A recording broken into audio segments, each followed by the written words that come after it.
my dudes, how you doing? Hope you're having a damn good day. Welcome back to the channel, and today we will be discussing Neymar's new team Al Hilal in the Saudi Arabian League. Of course, it is a very exciting move for the Saudi League. Of course, they have Ronaldo, they have Benzema, and now they have damn near Neymar, 31 years of age.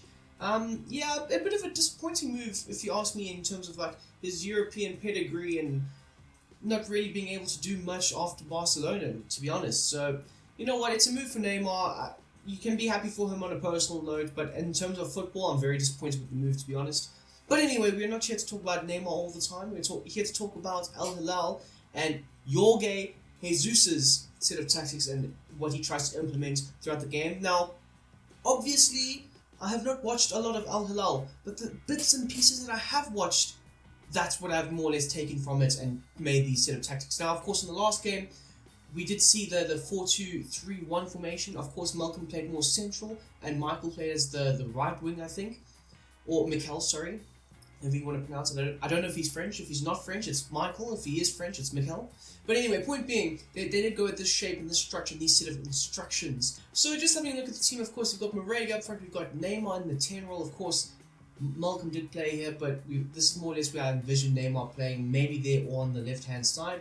But of course, Malcolm's on the right. We've got El Deswari, I think that's how you pronounce it.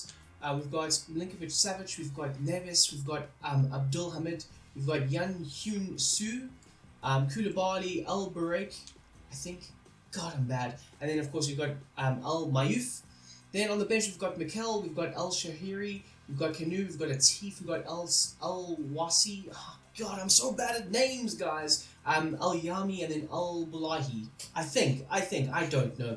And then in the reserves, we've got a few other players that I'm not going to put myself and yourselves through this. But anyway, we've got a bunch of players on the bench as well.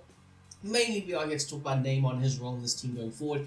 But also, more importantly, the formation that I've gone with to recreate these set of tactics and instructions is the narrow 4-2-3-1. Of course, 2 centre-backs, 2 full-backs, 1 DM, 1 central midfielder. So you will have Milinkovic Savic playing as the more box-to-box, helping out the likes of Neymar or Malcolm, whoever you decide to put in the middle. And then, of course, we've got 3 cams, and then 1 striker. In terms of the tactics, of course, I did notice that there was a bit of a press, especially when losing possession, but it was very much like a Jose Mourinho-esque press, where they were quite content and happy to more or less stay in shape up the field, and then the minute the opponent crossed the halfway line, there was more of a harder press implemented. So obviously, you can do that by using the D-pad, and I think it's left. At the minute that the opposition crosses the halfway line, that's more or less when the press is implemented. So it was a bit of a half press, you could say. As for the width, it was set to 40, so somewhat tight, narrow, compact, but at the same time, having the 2 that sit in front of the back line, it does help quite a bit with the composure and the structure to the team, and making sure it's nice and narrow, making sure the opponent can't pass through them. But at the same time, you do want to try and keep your wingers, in a way, your 2 wider attacking midfielders. You want to try and keep them as narrow and compact, close to Neymar, in order to, when you do regain the ball, have little passing interchanges and movements off the ball as well. As for the depth, it was a mid-block, of course, set to 60. The builder players, I've set it to fast builder play because, of course, in the Saudi Arabian League, you don't really need to have loads of possession and, tiki-taka passing all the time. You can just have more or less free-flowing football that's very fluid going forward, where 1 minute Neymar might be on the wing, the next minute Malcolm might be as a 10. So it's very fast-flowing, fast-paced build-up. Of course, you do have a big skill gap in terms of like some players being elite superstar players, like the Neymars, like the Ronaldos, the Manes, and then you also have some other players that are not superstar players and are more or less from the Saudi Arabian League as things stand. But more or less, you want your chance creation to be set to forward run, so you want the likes of Malcolm, Neymar, whoever's on your left wing, I forget his name, I'm so sorry, I cannot pronounce it either. And of course, Marega, you want them bombing on forward. And like I say, having a bit more of a free-flowing, fluid-esque looking style of football, where 1 minute Marega might be on the wing, the next minute he might be up front as the striker.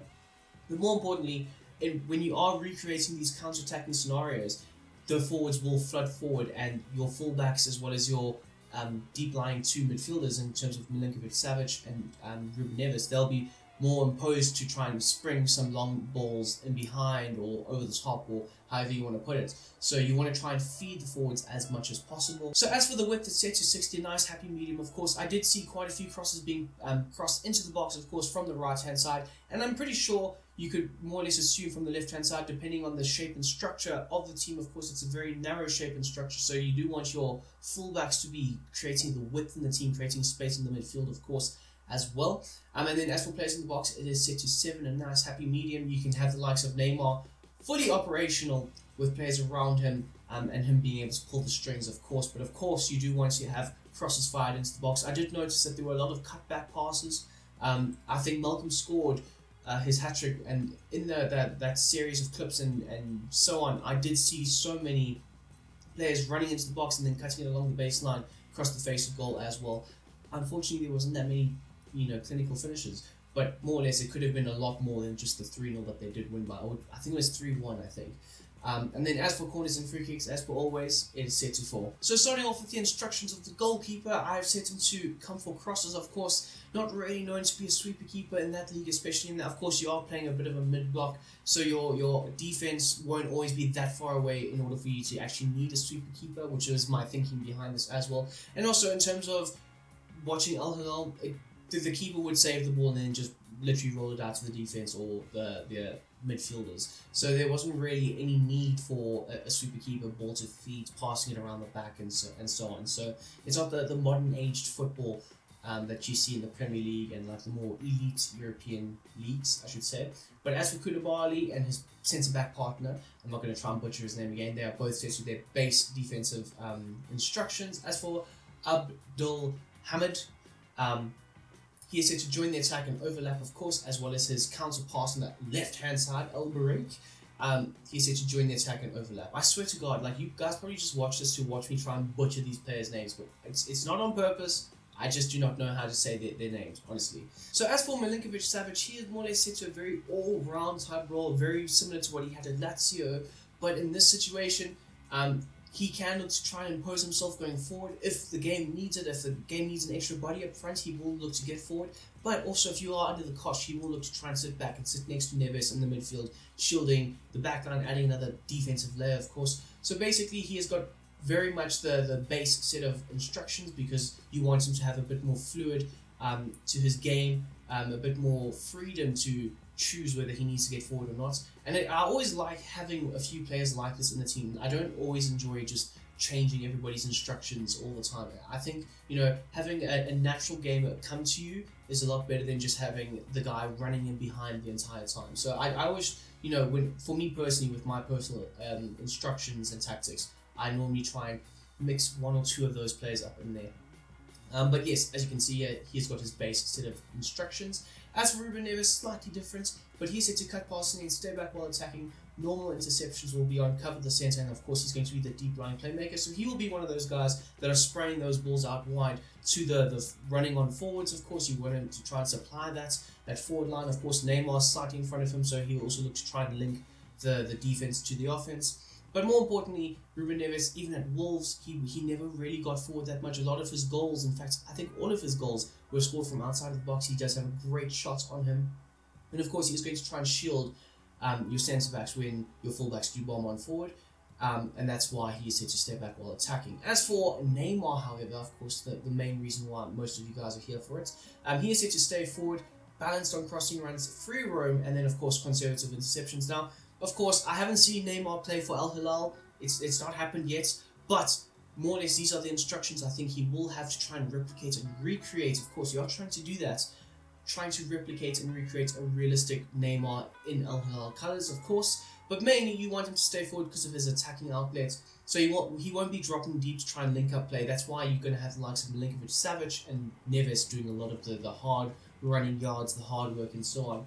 But also, you want him to more or less express himself, which is why I've gone with the free roam. He can drift left, he can drift right, he can swap and interchange positions with the likes of the left and the right wing. I nearly wanted to say their names, but then I was like, I'm going to get stuck with the left wing, so it's fine. But basically, you want him to have full control over what happens on the offensive side of things. You want him to be the main catalyst, the main instructor, the guy who pulls all the strings going forward. As for Malcolm, though, he is set to a basic defensive support, get into the box, drift wide, of course. You do want them to more or less have the cam approach, but also have a winger display, if that makes sense.